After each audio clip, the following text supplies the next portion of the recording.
नमस्कार दोस्तों, स्वागत है आपका आपके अपने चैनल पर। इस वीडियो में हम आपको बताने वाले हैं किस प्रकार से आज मार्केट पूरी तरह से हमारा जो शेयर मार्केट है वो पूरी तरह से क्रैश हुआ है। क्यों क्रैश हुआ है, इसके पीछे के क्या फैक्ट हैं, क्या कारण है, पूरी जानकारी इस वीडियो में देंगे। तो ये वीडियो लास्ट तक जरूर देखें। और अगर आप शेयर मार्केट से जुड़े हैं और शेयर मार्केट पर आप इसी प्रकार की वीडियो चाहते हैं तो हमारे चैनल को जरूर सब्सक्राइब करें। तो यहाँ पर आप देख सकते हैं शेयर मार्केट क्रैश। भारतीय बाजार में सोमवार को यानी कि आज 4 नवंबर को भारी गिरावट देखी गई। सेंसेक्स, निफ्टी और बैंक निफ्टी मतलब 2% के करीब गिर गए थे। और उसके बाद में थोड़ी रिकवर भी हुआ मार्केट। इससे निवेशकों के करीब 8 लाख करोड़ रुपए हैं वो स्वाहा हो गए हैं, यानी कि 8 लाख करोड़ रुपए डूब गए हैं। रिलायंस और ओएन जैसी बड़ी कंपनियों के शेयर में भी भारी गिरावट आई है।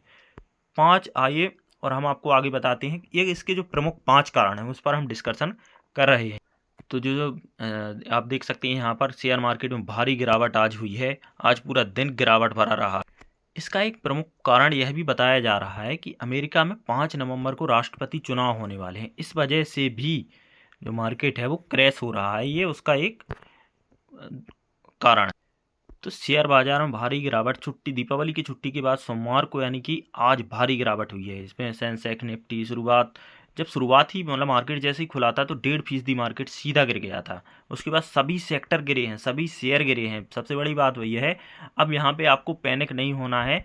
ये हो सकता है थोड़ी बहुत और गिरावट हो, लेकिन आपको यहाँ पर अपने जो शेयर हैं उनको सेल नहीं करना है। आपको उसके जो सपोर्ट रेजिस्टेंस हैं वो मार्क करके रखने हैं। अगर वो सपोर्ट के नीचे जा रहा है तो फिर आप उसमें अपना डिसीजन देख सकते हैं। उसमें अगर आपको लगता है तो फिर आप वहाँ से निकलिए। और बात करें रिलायंस की, तो मुकेश अंबानी की रिलायंस इंडस्ट्री को बड़ा झटका लगा है।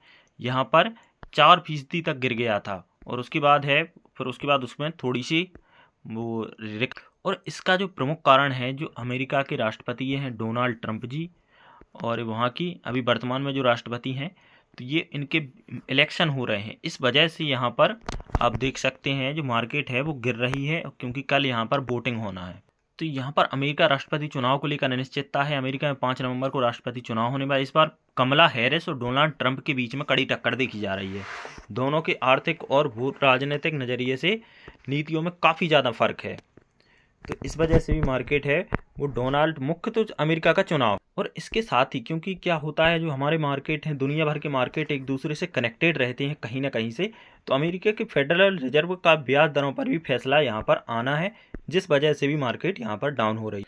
इस बैंक की, अमेरिका के केंद्रीय बैंक फेडरल रिजर्व की 7 नवंबर को मीटिंग होने वाली है। इसमें ब्याज दरों पर फैसला लिया जाएगा। पिछले कुछ समय से में अमेरिका के इकोनॉमिक इंडिकेटर ने बेहतर संकेत दिए हैं। इससे ब्याज दरों में किसी बड़ी कटौती की उम्मीद कम हुई है। इससे भी भारतीय शेयर मार्केट है में अस्थिरता का माहौल बढ़ा है, क्योंकि कई कंपनियां अमेरिका में अपना कारोबार करती हैं। इस वजह से भी मार्केट है वो गिर रही है। और इसका हम एक और प्रमुख कारण है, कच्चे तेल की कीमतें हैं वो लगातार बढ़ रही हैं, जिस वजह से भी यहाँ पर ओपेक ने रविवार को ऐलान किया था कि वह कमज़ोर मांग व समूह के बाहर बढ़ती सप्लाई के चलते उत्पादन में अभी बढ़ोतरी नहीं करेगा। इस वजह से भी इसमें दिसंबर में उत्पादन बढ़ाने का पहले इनका इरादा था। इससे कच्चे तेल की कीमतों में उछाल देखा गया है, जिससे यहाँ पर निवेशकों को काफ़ी नुकसान हो रहा है। और इसी वजह से आप देख रहे हैं कि ओएन जैसी हो गया, इंडियन ऑयल हो गया, रिलायंस इंडस्ट्री हो गई जैसी कंपनी के शेयर हैं वो काफ़ी तेज़ी से गिर रहे हैं। तो इनके गिरने के जो कारण हैं वो उनको आपको कारण को भी इसके हम एक और प्रमुख कारण है कि इस बार क्या हुआ है, जो कंपनियों के रिजल्ट आए हैं वित्त वर्ष 24-25 की दूसरी तिमाही के कमज़ोर नतीजे के कारण भी यहाँ पर कई बड़ी कंपनियों के वित्तीय नतीजे उम्मीद के मुताबिक नहीं आए। जैसे Bajaj auto, Kotak Mahindra, RBL bank, IndusInd bank. इसकी मिसाल, जिस वजह से क्या हो रहा है कि जो फॉरेन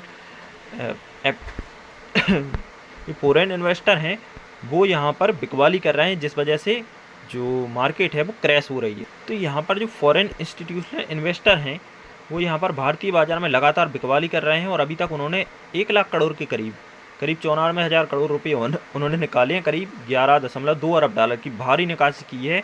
अभी तक की सबसे मतलब ख़राब महीना बन गया है ये, क्योंकि इतनी उन्होंने बिकवाली की है। और नवंबर में भी जारी रहेगा ऐसी उम्मीद बताई जा रही है। तो अभी आपको फ़िलहाल मार्केट में इन्वेस्टमेंट से थोड़ा सा आपको सतर्कता से काम करने की ज़रूरत है। फिर भी आपको किसी भी प्रकार की सहायता चाहिए, हेल्प चाहिए, तो आप हमसे जुड़ सकते हैं।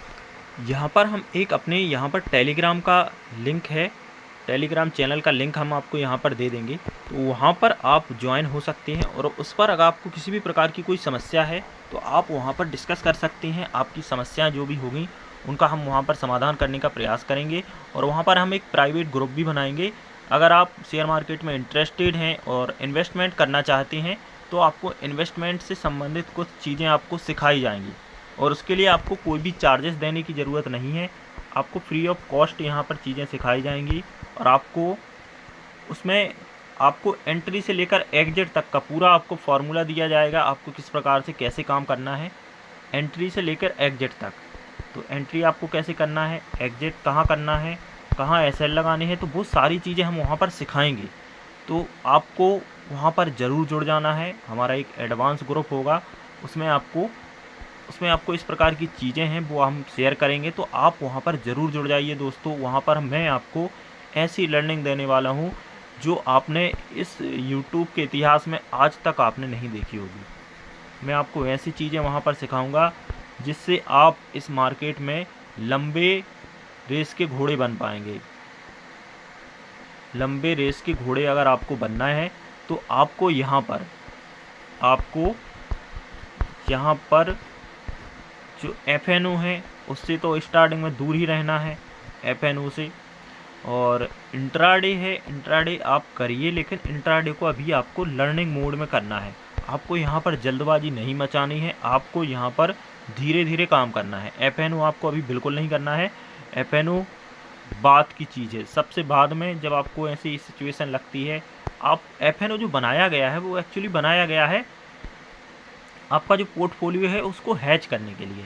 मान के चलिए आपने 10 लाख रुपये यहाँ पर इन्वेस्ट किए हुए हैं अपने स्टॉक मार्केट में, और वहाँ पर आपको लगता है कि जो मेरे 10 लाख हैं और इन शेयरों में काफ़ी ज़्यादा गिरावट आ रही है, तो आप यहाँ पर निफ्टी को या बैंक निफ्टी को यहाँ पर पुट उसका बाय कर सकते हैं हेजिंग के लिए।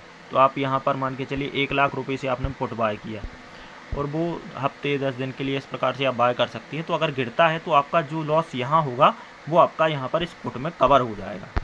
इस प्रकार से आपको ये चीज़ें रहती हैं, तो आपको ये चीज़ें भी सिखाऊंगा। और बाकी इस वीडियो में यहाँ तक, बाकी मिलते हैं नेक्स्ट वीडियो में। तब तक के लिए नमस्कार प्यारे साथी।